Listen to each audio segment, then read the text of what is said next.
Thank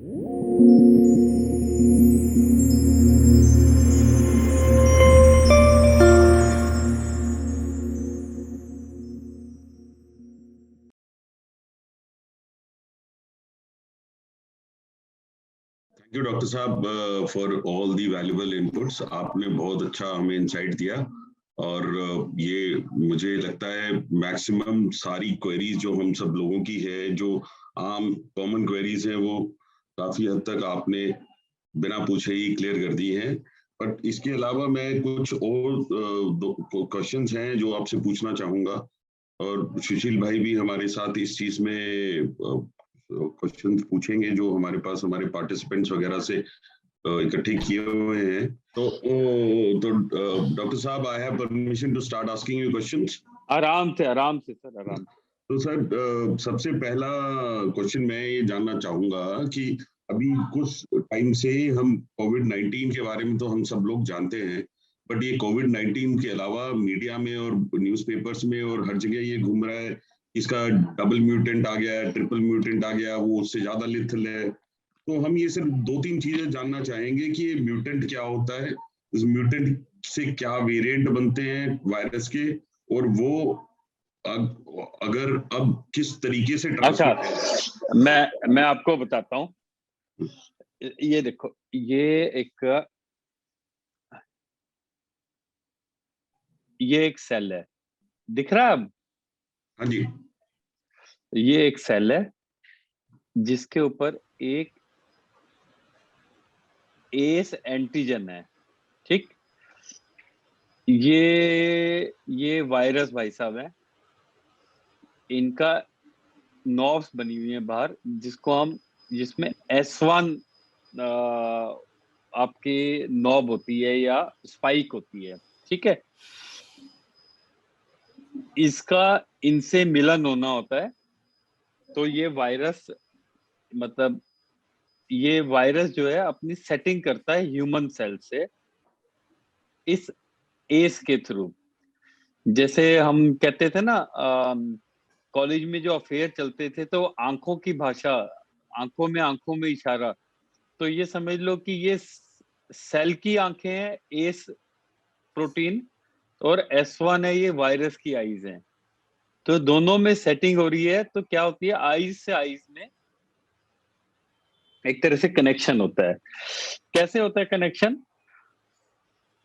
S1 protein जो है, S1 protein का मतलब होता है अमीनो एसिड्स। खूब सारे अमीनो एसिड्स रहते हैं यहाँ पे, अराउंड 1200 समथिंग अमीनो एसिड्स। उसमें जो 450 से लेके 512 के अमीनो एसिड की जो है, प्रोटीन्स अमीनो एसिड से बनता है, अमीनो एसिड्स की चेन होती है। तो ये जो नंबर है अमीनो एसिड्स का, ये सबसे इंपॉर्टेंट होता है जिसके अगेंस्ट एंटीबॉडीज बनती हैं, जिसको हम न्यूट्रलाइजिंग एंटीबॉडीज बोलते हैं, ठीक है। तो अब इनमें म्यूटेशन हो जाता है। इनमें म्यूटेशन होने से, मान लीजिए आपको 3 महीने पहले कोविड हुआ था, आपके शरीर ने इन एरियाज के अगेंस्ट एंटीबॉडीज बनाई थी जो इस पे चिपक जाती थी। तो आपका वायरस जो है, जो अगली बार वायरस होगा वो अंदर नहीं एंटर करेगा। लेकिन आप इमेजिन करो, नेक्स्ट वायरस ने उस एरिया को म्यूटेट कर दिया, अपने आप को चेंज कर दिया।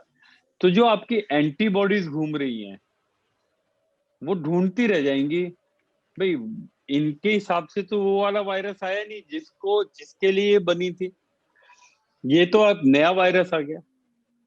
अब क्या होता है कि ये डबल म्यूटेशन, ट्रिपल म्यूटेशन क्या होती है?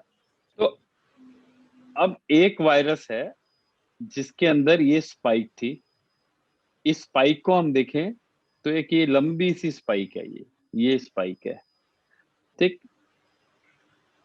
एक जीन म्यूटेट हो गया, दूसरा हो गया, 2 जीन म्यूटेट हो गए, तीसरा हो गया, 3 जीन म्यूटेट हो गए। तो आप मान के चले आपके पास 3 एंटीबॉडीज थी। एक एंटीबॉडी थी जो इस जीन पे चिपकती थी, बचाती थी आपको। दूसरी एंटीबॉडीज थी इस जीन पे चिपकती थी। तीसरी एंटीबॉडीज थी इस पे। तो अगर सिंगल म्यूटेशन किसी को है तो आपके पास दो एंटीबॉडीज अभी भी हैं जो इन पे चिपक सकती हैं, तो बचा सकती हैं। किसी के अंदर दो म्यूटेशन है तो एक एंटीबॉडी अभी भी है जो बचा सकती है। अगर किसी की तीसरी म्यूटेशन भी हो गई तो वो एंटीबॉडीज तो ऑर्फन हो गई, उनका तो कोई माई बाप ही नहीं रहा। तो ये वायरस जो है एक अलग तरीके से घुस जाएगा। मान लीजिए आपने कहीं से चोरी करी, ठीक है, और आप पुलिस से फरार हो गए। पुलिस ने आपकी 3 तरह की फोटोज लगा दी पूरे शहर में। एक में आपकी दाढ़ी लगा के लग दी, एक दिन आपकी मूछें चेंज कर दी, एक दिन आपका हेयर स्टाइल चेंज कर दिया। लेकिन आपने क्या किया, दाढ़ी मूछें और हेयर स्टाइल के साथ साथ पूरी प्लास्टिक सर्जरी करा ली। तो आपने क्या किया, अपने आप को पूरा म्यूटेट कर दिया। और जो वो फोटोज हैं और जो पुलिस ढूंढ रही है उस फोटोज के तो आपको ढूंढती रह जाएगी। This is known as mutation.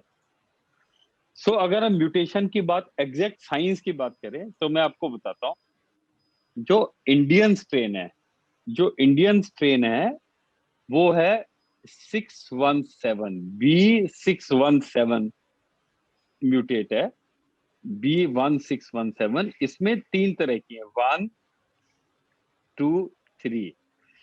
India में, दिल्ली में ये 617, B6172 सबसे ज्यादा हो गई है। ठीक है, तो B16172 ये म्यूटेशन है। ये this is known as variety of virus of concern. दो टर्म होती है, virus of interest and virus of concern, variant of interest and variant of concern. Concern का मतलब है इट इज लाइफ थ्रेटनिंग, तो this is known as various of concern, जो WHO ने बोला हुआ है। WHO कहता है इंडियन टर्म मत यूज करो, but this is a variant of concern. Concern का मतलब है इसके अंदर 3 म्यूटेशन चल रही हैं। पहली म्यूटेशन है 452R, ये लंदन वाली में भी था। दूसरी म्यूटेशन है आपका E484Q, और तीसरी है आपकी PR681PR। जो ये 618PR जो म्यूटेशन है, ये इस वेराइटी को बहुत डेंजरस बनाता है। और इन्फेक्टिविटी के साथ जो वायरुलेंस है वायरस का, उसकी मारने की क्षमता है, वो कम से कम 2.5 से 15 गुना बना देता है। तो आप लोग सुन रहे होंगे कि साहब ये आंध्रा स्ट्रेन आ गई है 440, ये ऐसी डेंजरस है कि 3 दिन में मार देती है। वो बहुत बहुत रेयर है। तो ओवरऑल कहने का मतलब है, वायरस अपने आप को चेंज कर लेता है जिससे एंटीबॉडीज उसको पहचान नहीं पाती। जब एंटीबॉडी नहीं पहचान पाती तो आपको 2 बार कोविड भी हो चुका होगा, वो तीसरी बार भी हो सकता है, चौथी बार भी हो सकता है। हो सकता है आपकी वैक्सीन जो आप 70% एफिकेशियस थी, वो केवल 30 से 40% एफिकेशियस रह जाए। डॉक्टर साहब थैंक यू। इसमें एक आगे क्वेश्चन ये भी था, ये जो म्यूटेंट, नए नए म्यूटेंट बन रहे हैं, तो इसका इन्फेक्ट होने का या एक से दूसरे को ट्रांसमिट होने का भी कोई डिफरेंस है, या किस तरीके से वो बाय एयर बाय सरफेस बहुत चीजें रोज निकल के आ रही हैं, उस बारे में? नहीं नहीं नहीं नहीं नहीं, वो सेम है, बस इन्फेक्टिविटी बढ़ भी जाए तरीका उसका वही रहेगा, हवा के द्वारा। तो हवा में कितने डिस्टेंस तक अगर गैप मेंटेन करें तो सेफ है इन्फेक्टेड पर्सन से? अब कोई चीज सेफ नहीं रही। अगर आप ओपन स्पेस पे हो तो आप सेफ हो। अगर आप क्लोज रूम में हो, चाहे वो 10 मीटर का कमरा हो, चाहे 5 मीटर का कमरा हो, तो आप अनसेफ हो। तो आपको ऐसा नहीं है कि वो दूर बैठा हुआ है इंसान और वो पास में आ रहा है, तो वो पास में आ रहा है तो मैं मास्क लगा लूं, अब मैं सेफ हो गया भाई। वो 2 मीटर जो है सोशल डिस्टेंसिंग, अब it is all distancing, there is no safe time, safe distance. तो आपके 10 मीटर भी दूर बैठा हुआ है वो आपको इन्फेक्शन पकड़ा सकता है। तो आपने मास्क नहीं उतारना है। ठीक है सर। तो मास्क और इकट्ठे खाना खाना या ड्रिंक करना अवॉइड करना है आपके हिसाब से, ये बेस्ट प्रिवेंशन है? हाँ, अगर आप ड्रिंक किसी और रूट से कर सकते हो तो कर सकते हो, लेकिन मुंह से आपको अगर ड्रिंक करना है तो आपको साथ में बैठ के नहीं करना। ठीक है सर। अब दूसरा एक क्वेश्चन है जो वैक्सीन से रिलेटेड है। बहुत सारी क्वेरीज हैं लोगों सारे पार्टिसिपेंट्स की।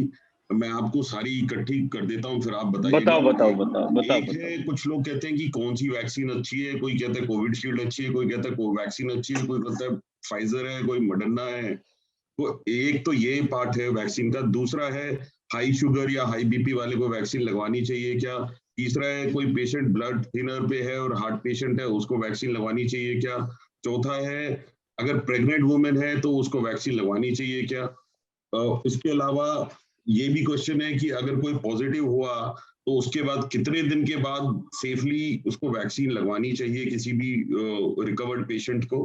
तो ये सारी काफी एम्बिग्युइटी है। एक बारी में आंसर कर देंगे तो काफी क्वेश्चन आंसर हो जाएंगे।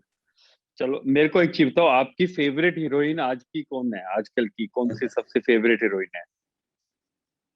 सर वो तो डॉक्टर बाकी सब गुप्ता बताएंगे। इनकी वाइफ भी, डॉक्टर गुप्ता इनकी वाइफ भी है इस वेबिनार में, so he will not be able to say anything. अच्छा, आप ही बता दो। सुशील जी आप बता दो, आपकी मेरी रूम से। नहीं, मेरी वाइफ भी है सर, तो I will also give it a pass. अच्छा, चलो तो सर अतुल अभी बता देंगे। देगा। अतुल कैटरीना कैफ अतुल है सर, अब आगे बढ़े डॉक्टर साहब। चलो अच्छा, कैटरीना कैफ से आप शादी कर सकते हो? नहीं कर सकते ना। तो अगर मैं बोलता हूँ फाइजर और मॉडर्ना बेस्ट वैक्सीन हैं, क्या हमें मिल सकती हैं? नहीं मिल सकती, है ना। अगले 3 महीने तक नहीं मिलने वाली, हमें नहीं मालूम कब मिलेंगी। बट कोविशील्ड कोवैक्सीन दोनों बराबर हैं, जिसको जो मिले वो ले ले।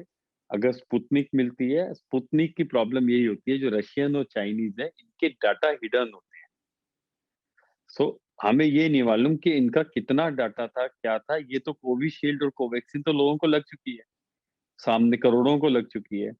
तो आप कोवैक्सीन और कोविशील्ड में से जो मिल रही है आप बिल्कुल लगा लें। आगे मान लीजिए कभी बूस्टर की जरूरत पड़ी है और हमें 6 महीने बाद फाइजर मिलती है, तो वो भी लगवा सकते हैं। बट अभी के लिए आप 2 डोज ले लें, जिसको जो मिले ले लें। अब आगे बात करते हैं। प्रेगनेंसी में अभी थोड़ा कॉन्ट्राइंडिकेशन था, लेकिन अब फर्स्ट ट्राइमेस्टर के बाद ये सारी वैक्सीन अलाउ हो जाएंगी। नेक्स्ट मंथ आप लगवा सकते हैं, लैक्टेशन में लगवा सकते हैं, डायबिटीज, हाइपरटेंशन, ब्लड थिनर्स पे कोई है, किसी भी तरीके की मेडिकेशन ले रहा है, उसको बहुत जरूरी है कि जल्दी वैक्सीनेट किया जाए। कोई कॉन्ट्राइंडिकेशन नहीं है इस वैक्सीन को, अदर देन एक्टिव कीमोथेरेपी ना चल रही हो किसी को, उसके 2 हफ्ते बाद आप ले सकते हैं। तो आपने कोई इम्यूनो कॉम्प्रोमाइज भी है तो आप दोनों वैक्सीन में से कोई भी लगा सकते हैं। कोवैक्सीन का लोकल साइड इफेक्ट्स है, हाँ। कोविशील्ड है वो, उसके सिस्टमिक साइड इफेक्ट थोड़े से ज्यादा है, बट किसी के लाइफ थ्रेटनिंग सिम्टम्स नहीं है। आपको जो नंबर ऑफ एंटीबॉडीज जो है, एक क्वेश्चन होता है कि सर हमने एंटीबॉडीज कराई, कितनी एंटीबॉडीज बन जाए तो हम कहेंगे सेफ है। अगर आपकी एंटीबॉडीज नहीं भी बनी है तो उसके अंदर टी सेल इम्यूनिटी है, वो आपको सेफ कर देती है। रिसेंटली परसों एक पेपर आया है, जो आपको नेचुरल इन्फेक्शन से जो इम्यूनिटी मिलती है उसका 5% भी अगर आपको वैक्सीन से मिल जाता है तो आप सेफ हो, और रिलेटिवली सेफ हो, मतलब सीवियर डिजीज नहीं हो सकती। फिर लोग कहते हैं कि सर ये डॉक्टर के अग्रवाल और डॉक्टर ये भार्गव, वो इनकी डेथ हो गई, इन्होंने 2-2 वैक्सीन लगाई थी। ये मैक्सिमम ऐसा 100% सर्वाइवल तो नहीं है ना वैक्सीन के बाद। दुनिया की कोई वैक्सीन नहीं है जो 100% सर्वाइवल दे।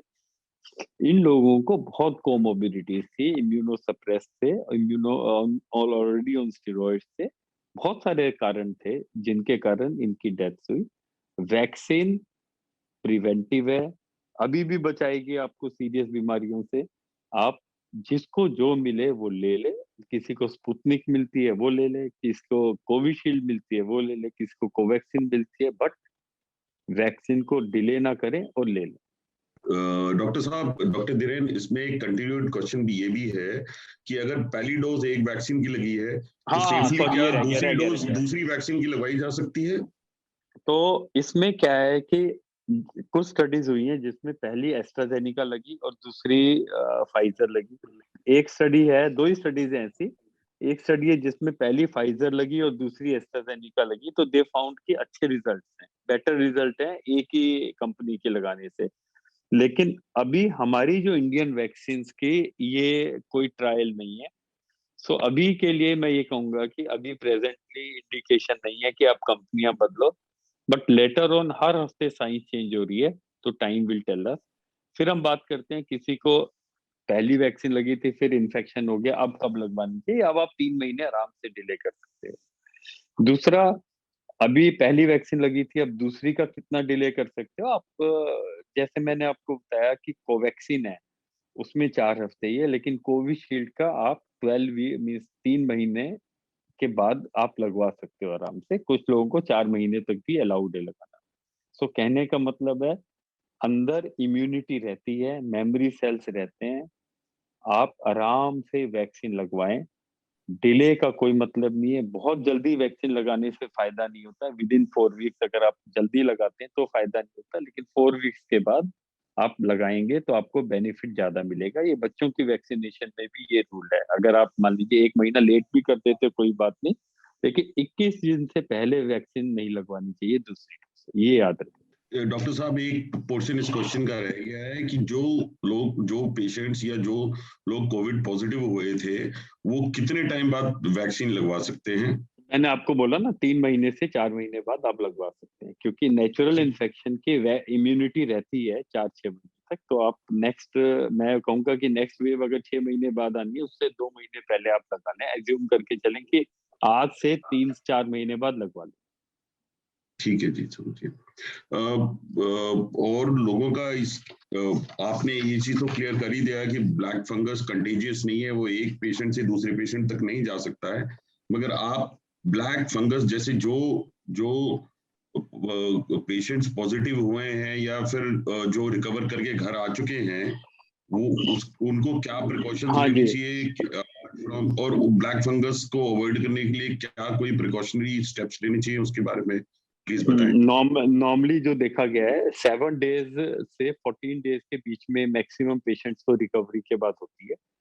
दूसरा, कोई प्रिवेंटिव मेजर नहीं है, बट मैंने ये जरूर देखा है कि लोग इन्फेक्शन से पहले मास्क लगा लेते, शायद इन्फेक्शन नहीं होता, लेकिन इन्फेक्शन होने के बाद 15-15 दिन तक घर में कमरे में अकेले बैठे हुए हैं और वही मास्क लगा के बैठे हुए। मेरे से फोन पे बात करते थे सारे के सारे, सारे मास्क लगाए हुए। मैंने कहा भाई अब क्या मास्क लगाने का फायदा, कमरे में अकेले बैठे हो तो हटा लो और ऑक्सीजन कम हो जाएगी। कहने का मतलब है, सेम मास्क जो हम यूज करते रहते हैं उसमें मॉइस्चर बन जाता है एंड रीब्रीदिंग होती है, वो काफी मेजर फैक्टर है। दूसरा, अगर आपको लगे यूनिलेटरल हेडेक हो रहा है, बहुत सीवियर हेडेक हो रहा है यूनिलेटरल, आपको यहाँ पे गाल पे कहीं स्वेलिंग लग रही है, आपकी आईज में कहीं ब्लरीनेस आ रही है एक तरफ की, यूजली यूनिलेटरल डिजीज होती है। या आपको कहीं नेजल डिस्चार्ज मिल रहा है, ब्लडी डिस्चार्ज डिस्चार्ज आ रहा है, आप खांसते हो ब्लड आ रहा है उससे, स्पेशली अगर आपका नोज ब्लॉक हो जाता है, तो आप अपने डॉक्टर से मिलो कि साहब ऐसा तो नहीं चांस है कि मेरे को फंगल इन्फेक्शन हो रहा हो। Got my point? चाहे आपको स्टेरॉइड मिला हो नहीं मिला हो, बट आपने नजर रखी। डॉक्टर साहब, एक और चीज, ये ब्लैक फंगस के लिए जो मैक्सिमम डॉक्टर्स प्रेस्क्राइब कर रहे हैं वो लिपोसोमोल की इंजेक्शन कर रहे हैं, जो लाइपोसोमल कि एम्फोटेरिसिन भी है, हाँ। और उसकी अवेलेबिलिटी नहीं है। तो उस वजह से जितने भी फैमिली मेंबर्स हैं पेशेंट्स के, ब्लैक फंगस के पेशेंट्स के, वो बहुत पैनिक में आ रहे हैं और वो हर तरीके से इधर उधर ढूंढने की कोशिश कर रहे हैं। प्लस उसी इंजेक्शन के ऊपर ब्लैक मार्केटिंग वगैरह भी हो रही है। तो आप इसके बारे में कुछ, यानी कि कोई यार देखो, ऑल्टरनेट? कोई ऑल्टरनेटिव नहीं है, amphotericin B is the best medication. Posaconazole है, वो लेटर ऑन देते हैं आफ्टर 2 वीक्स। दूसरा, स्टेरॉइड्स बीच में डेफिशिएंट हो गए थे, तो फिर मैंने स्टेरॉइड्स खरीद के, जिससे एक स्क्रीन पे आ रहा होगा, ये मेरे असिस्टेंट का नाम है सतेंद्र, इसके पास रखवाए हुए हैं मैंने। अगर किसी को मिथाइल प्रेडनिसोलोन या नहीं मिलता है, इंजेक्शन नहीं मिलते, तो यहाँ रखे हुए हैं मैंने। इसमें अतुल, डॉक्टर मिस्टर अतुल ने हेल्प की थी, तो आप ये ले सकते हैं। बट एम्फोटेरिसिन बी का कोई सोर्स नहीं है मेरे ख्याल से। Atul has got some source, मेरा एक कजिन है उसमें, वो हेल्प करता है अतुल की। तो ही में एबल टू गेट एम्फोटेसिन भी, बट बुरा हाल है, बट नेक्स्ट 2 वीक्स में आ जाएगी, बट मेरे को लगता है नेक्स्ट 2 वीक्स में ये डिजीज भी चली जाएगी। एक क्वेश्चन और है सर, इसी से ब्लैक फंगस से रिलेटेड। अभी जैसे कोविड के बारे में मैक्सिमम सबको अवेयर है कि क्या उसके सिम्टम्स हैं, क्या उसके लक्षण है, जिससे कि कोई आइडेंटिफाई कर सके कि उसको कोविड है या हुआ है या हुआ था। ब्लैक फंगस के कोई सिम्टम्स हो जो स्पेसिफिकली, क्योंकि अभी क्या है, लोग अटकलें ज्यादा लगा रहे हैं और एग्जैक्टली मैं क्या ये सिम्टम्स। देखो, दोनों आंखें लाल होना बहुत रेयर होता है। एक आंख में अगर बहुत दर्द हो रहा है, आपको ब्लरीनेस हो रही है, थोड़ा टेढ़ापन दिख रहा है आंख में, देखो इसके सिम्टम क्या है। नोज रिलेटेड है, साइनस रिलेटेड है, आई रिलेटेड है, एडवांस हो तो ब्रेन रिलेटेड है। ठीक है। नोज रिलेटेड नेजल सिक्रीशंस, अगर डर्टी नेजल सिक्रीशंस आ रहे हैं, एक यूनिलेटरल ब्लॉक हो गया पूरा, तो बार बार आप अंदर उंगली करते हो और ब्लीडिंग होती है, इससे क्या होता है, ये ऑक्सीजन का क्या रिलेशन है। अगर ऑक्सीजन ह्यूमिडिफिकेशन नहीं होता, ऑक्सीजन बहुत ठंडी ऑक्सीजन 15 लीटर पे जाएगी तो क्रस्टिंग कर देती है, क्रस्टिंग कर देती है तो आप नाक में से उंगली निकाल कैसे, तो वहाँ ट्रॉमा हो जाता है, तो वहां एंटर कर जाता है। सो अगर मेजर क्रस्टिंग हो रही है नोज में, और मेजर आपको ब्लैक स्टार लग रहा है, अगर ब्लैकिश लग रही है आपकी नोज, ये एरिया पूरा ब्लैक दिख रहा है, ये घंटों में फैलता है। ये ऐसा नहीं है कि अभी बैठा हुआ है और 10 दिन बाद भी वहीं पे बैठा होगा, अगले दिन तक तो आपकी नोज पूरी काली, उसके बाद सीधा आंख, ऐसे फैलता है ये म्यूकर है, ये एक कहते हैं ना कि एकदम काट लेता है पूरे एरिया को।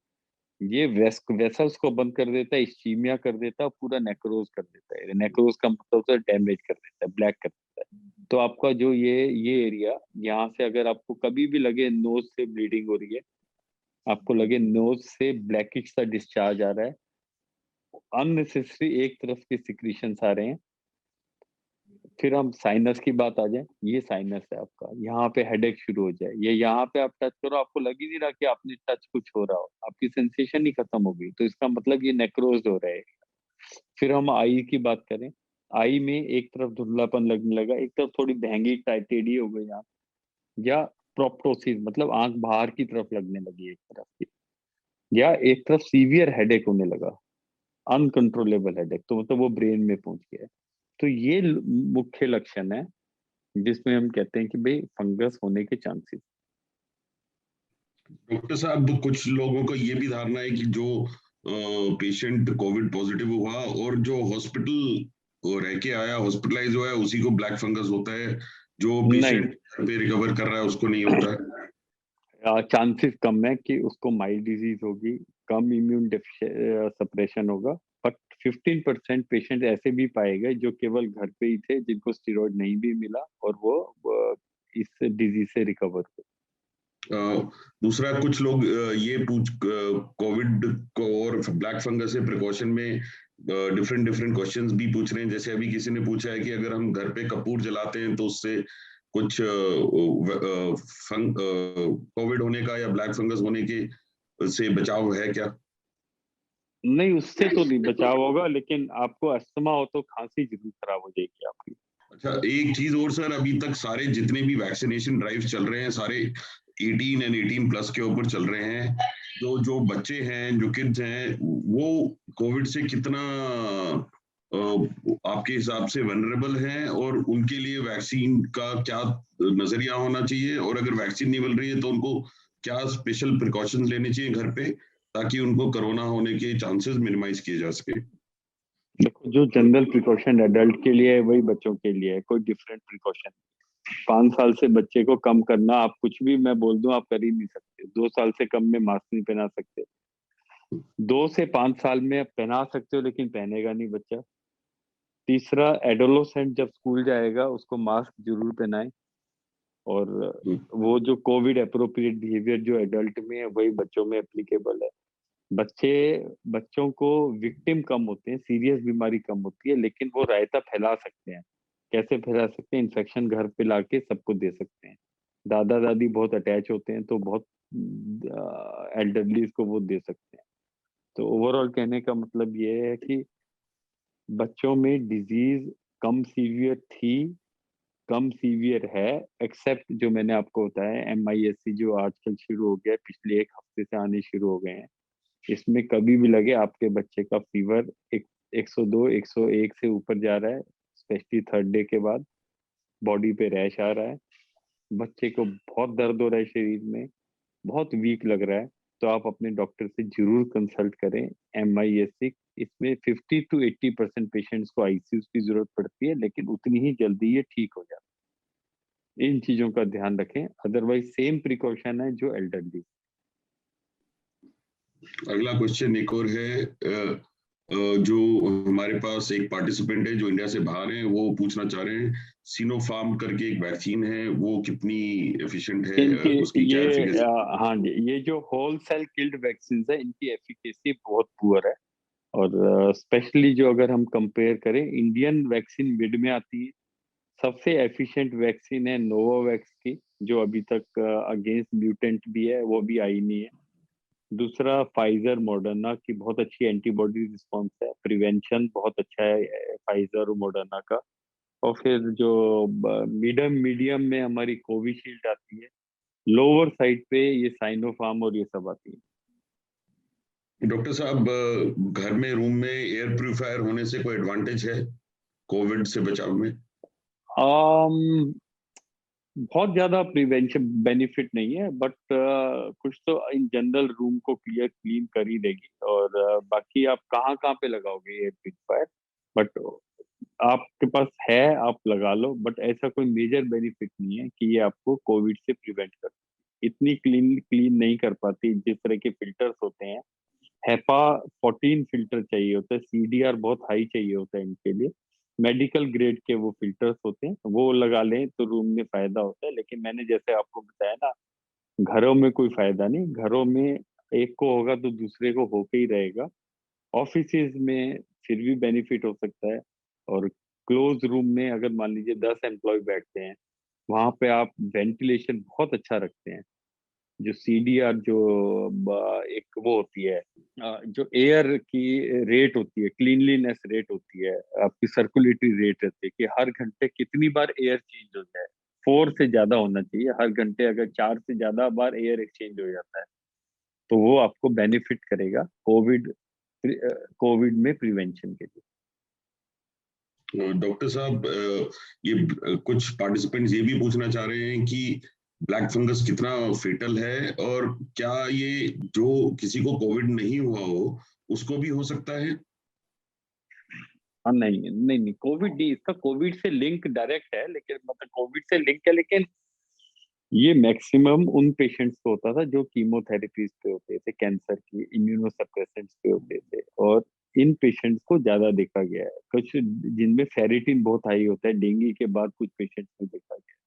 इन पेशेंट्स में भी इम्यूनोसप्रेसेंट्स होते हैं, वेस्कुलाइटिस होती है, तो इसलिए कोविड में आपको देखा जा रहा है। और कहीं ना कहीं पिछले 1-1.5 महीने पहले कहीं ना कहीं कम्युनिटी में नेग्लिजेंस हुई थी, कहीं बेड्स नहीं थे, ऑक्सीजन नहीं थी, घर पे पड़े हुए थे, तो डिजीज कहीं सीवियर हो गई थी। और तो इसलिए ये कोविड का ऑल ऑफ सडन हमने सर्च देखा है। Otherwise it is not linked with covid only, it is linked with any disease which can lead to severe immunosuppression.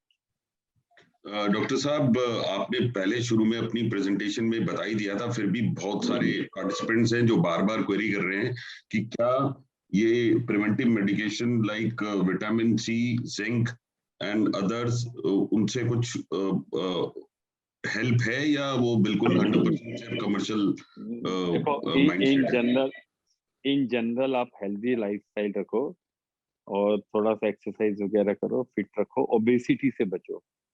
Diabetes भी है तो उसको कंट्रोल करके रखो।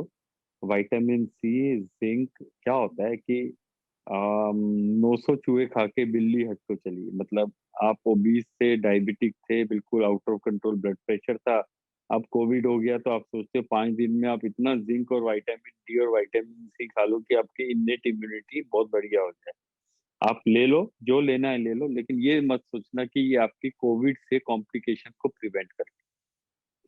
3 फीचर ध्यान रखने हैं: fever persisting more than 100 after 7 days, breathlessness appear हो रही है, या आपका ऑक्सीजन लेवल कम जा रहा है। तो ये फीचर्स अगर हो तो इमीडिएटली अपने डॉक्टर से बात करनी चाहिए और मेडिसिन। डॉक्टर साहब, इससे रिलेटेड एक क्वेश्चन ये भी था कि ठीक होने के बाद क्या जिंक और विटामिन सी एंड विटामिन बी12 लेते रह सकते हैं? हाँ हाँ, वो तो लेते तो उसमें कोई हार्म थोड़ी है, बट मतलब जिंक का excess of everything is bad. लोग तो जिंक के साथ ये फंगस को जोड़ देते हैं कि सब एक्सेस जिंक से फंगस को मजा आता है, ये सारी चीजें। तो excess of everything is bad. Vitamin C ज्यादा लोगे तो स्टोन्स बन जाएंगे, विटामिन डी ज्यादा लोगे तो स्टोन्स बन जाएंगे। Everything in excess is bad. Even लोगों को काढ़ा से मैंने मरते हुए तो नहीं देखा, लेकिन severe gastric problem, severe pigmentation and हर तरीके की प्रॉब्लम देखी। Excess of everything is bad.